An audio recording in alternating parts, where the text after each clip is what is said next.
por tash ftesat e kryetarit të Kuvendit Glauco Njusës në raport me partitë politike isha më shumë konsultime institucionale, pra si pare i Kuvendit, që dëshirojmë të koordinoj veprimet për mbledhjen e parë apo seancën e parë të legjislaturës së re të Kuvendit.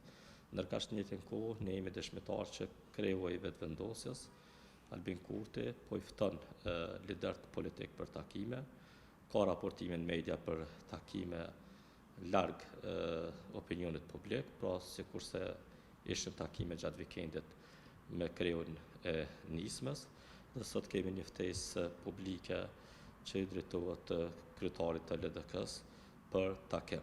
Pra në realitet si duket koordinimin për të bërë numrat për ta formuar qeverinë e re, e ka si përgjegjësi kryetari i vetëvendosjes, ndërkaq Glauco Njusa më shumë si konsultime për të koordinuar veprimet e përbashkëta për seancën e parë të legjislaturës së re të Kuvendit të Kosovës. Unë shpresoj që data kur e ka përcaktuar presidentja seancën e parë, s'paku do të kemi konsultimin e Kuvendit, pra do të kemi zgjedhjen e organeve të Parlamentit të Kosovës, që është kryetari i Kuvendit fillimisht, por mandej edhe në kryetarët, shefat e grupeve parlamentare kështu me radhë, dhe mandej vetëm kemi konsultimin e institucioneve.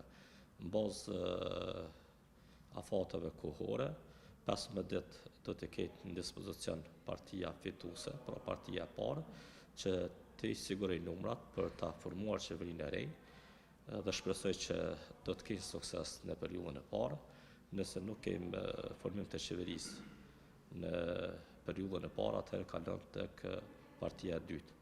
Dhe ato gjithashtu është një periudhë 15 ditore, dhe nëse nuk kemi koalicion, kemi zgjedhjet e jashtëzakonshme. Shpresoj që do të kemi një koalicion që krijon stabilitet institucional dhe politik në Kosovë. Ky koalicion do të ishte mes partisë së parë, me partinë e dytë apo me partinë e tretë, që s'paku do të kishte institucione për periudhën 4 vjeçare.